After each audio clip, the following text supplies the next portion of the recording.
Hi guys! For today's video, we're gonna unbox my Shein haul number 3. So, ito po, third time ko na pong bumili sa Shein. Actually, hindi ko pa na-vlog yung first. So, sa second lang at pangatlo.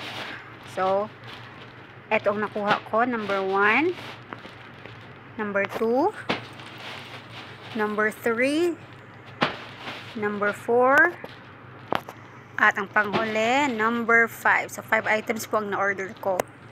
So, simulan na po natin. So, magsisimula tayo sa short na worth 54 real.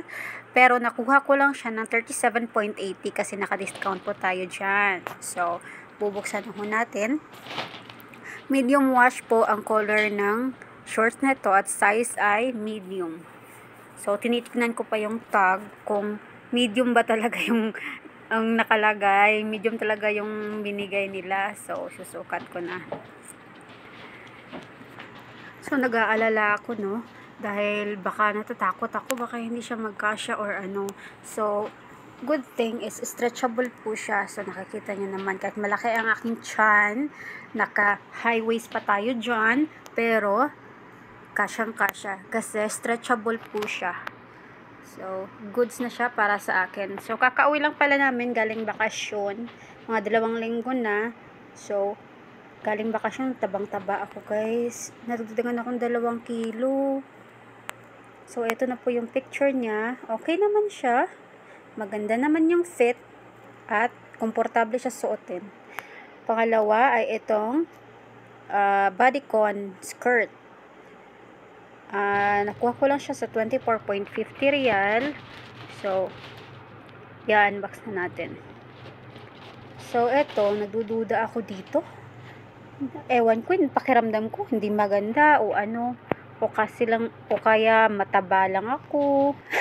Which is totoo naman, tumaba talaga ako. So, ayan na, nasukat ko na siya at naiinis ako guys kasi ang sikip-sikip sa braso. Diyos ko Lord, medium din ang size niyan pero napakasikip, nabubwisit ako.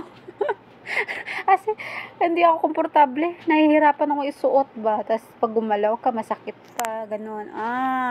So dapat pala large kinuha ko. So eto na, picture. Syempre always picture tayo guys. So ang pangatlong kinuha ko is itong crop top din, ganyan. So nakuha ko lang siya sa 30 real. At eto, lalabas na natin siya. Eto, excited ako dito guys. Super excited ako dito. Kasi gusto ko siya. Pero ang problema, tumaba ako lalo. Kaya, medyo malaki siya sa tiyan. Malaki ang tiyan ko. Kita nyo naman, tumaba talaga si Inday.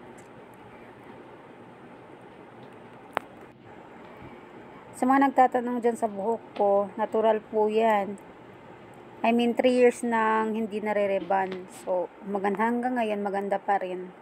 So, goods naman siya. Medyo masikip nga lang, pero sige lang, mag-exercise na lang po ako. So, ang pang-apat is ito. Ito ang pinaka-excited ako. Nakuha ko siya 55.30 real. So, nakita ko to sa isang sikat na vlogger dito sa Saudi, si Redsky Red. At nagustuhan ko, binigay naman niya yung link sa Shein, kaya ayan, napo-order na. At hindi ko talaga pinagsisihan. Napakaganda talaga guys. Komportable. Ang ganda-ganda ng tela. Ganun. Tsaka, okay na din na nakikita yung bra. Ganyan na talaga yung style niya kapag itataas yung mga kamay mo. Makikita yung laman. So, dapat crop top tayo dyan. So, may crop top naman akong puti. So, susuotin ko yun. So, for ngayon, okay na yung bra na itim. Hindi mo pagsisisihan guys. So, ayan na. Picture. At ang panglima, huling item na nakuha ko is a shade na 14 real. So, ito pa lang ang pinakauna kong shade na nabili. Saka magdadagdag pa ako. Nakita ko yung mga reviews niya, okay naman. At saka may rhinestone siya dyan sa gilid. Saka napakaganda as in. May kasamang case at saka pamunas pa. So, goods na goods. Picture. So, sa mga gustong bumili ng mga nabili ko, comment lang kayo.